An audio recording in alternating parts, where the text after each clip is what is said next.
Well, so you asked if there's new information, and I don't, unless I have a text message from Steve. Well, I do have a text message from Steve Witkoff. Wouldn't you like to know the subject of this message? But no, I need to read it first before I talk about it.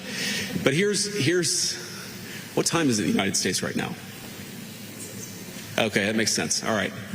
Okay, so Natalie, on this question of the deal, I really think there are two pathways. The president's been very clear about this. There are two pathways that this thing is ultimately going to end. First of all, the United States has largely accomplished its military objectives. There are still some things that we'd like to do, for example, on Iranian ability to manufacture weapons that we'd like to do a little bit more work on militarily.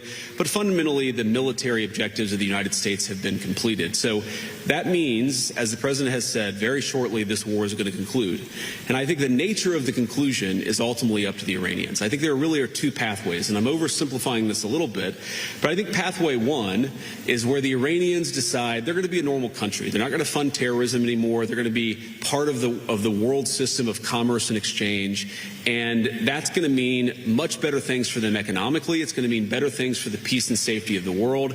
It's going to mean a lot of good things for a lot of people all over the planet. That's option A.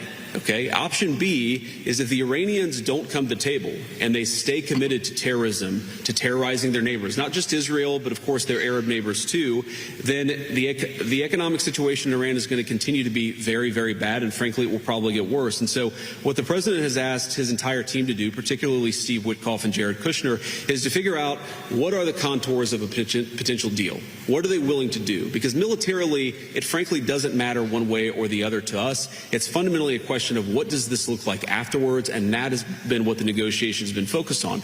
And the president's also been very clear that while the Iranians are trying to exact as much economic cost through the Straits of Hormuz, the United States has the ability to extract much greater economic costs on Iran than Iran has on an ability to extract costs on us or on our friends in the world. So I hope that they're smart. The president has set a deadline for about 12 hours from now in the United States. We're going to find out, but there's going to be a lot of negotiation between now and then, and I'm hopeful that it gets to a good resolution. So you asked about Karg Island. My understanding, having talked to Pete and General Kane about this, is that we were going to strike some military targets on Karg Island. I believe we have done so. The president's deadline has been followed by us and everybody else, and he said very clearly, we're not going to strike energy and infrastructure targets until the Iranians either make a proposal that we can get behind or don't make a proposal, but he's given them until Tuesday at 8 o'clock. So I don't think the news in Karg Island represents a change in strategy or represents any change from the President of the United States. He continues to say the deadline is 8 o'clock. And the deadline is for what?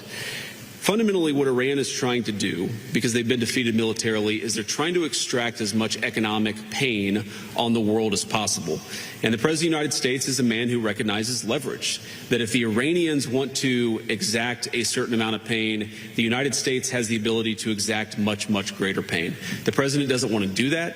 I don't want to do that. That's why we're negotiating so aggressively. But fundamentally, the ball is in the Iranians' court. Now, I think the president has talked about this. One thing I will say is that the Iranians were not the fastest negotiators before the war started, and they are certainly not the fastest negotiators now. So we recognize there's some delay sometimes in transmitting messages from one person to another, but we feel confident that we can get a response, whether it's positive or negative. We're going to get a response from the Iranians by 8 o'clock tonight.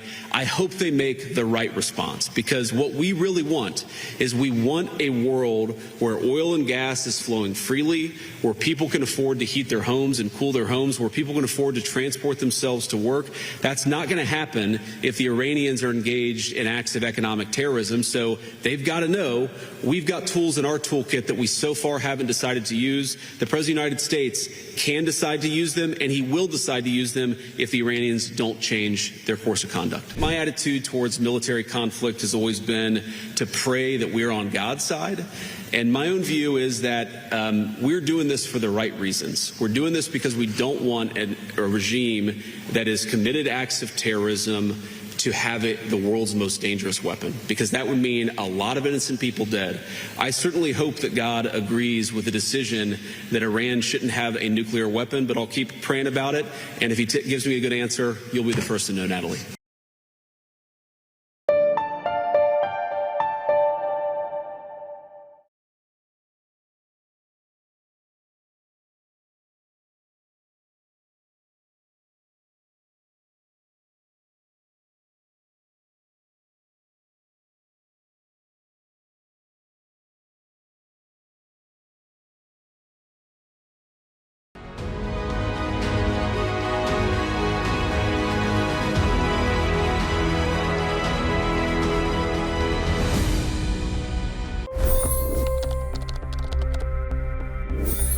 25 crore गरीब गरीबी को परास्त करके बाहर निकले। For the good of our nation, let's work together and let's truly make America great again. The fastest news breaks. Requested PM saying that look, you will have to speak to Putin and to Zelensky. The biggest newsmakers. The relationship with India is probably the most important bilateral relationship the U.S. will have for the rest of this century. The capital delivered quite an election result today. Expert analysis. The million-dollar question today is how to stop this dance of death. Ground reports. I'm standing at the crossroad of the Kumbh Mela. Behind me are more than 100 entry guards. Long-form interviews. Exclusionary politics is reflected in Manipur case as well. You don't bother because this is a small state. Deep dive into burning issues. It's often said DRC could be the richest country in the whole world. It's because of what sits underneath. Why exactly did the US topple the Sheikh Hasina government?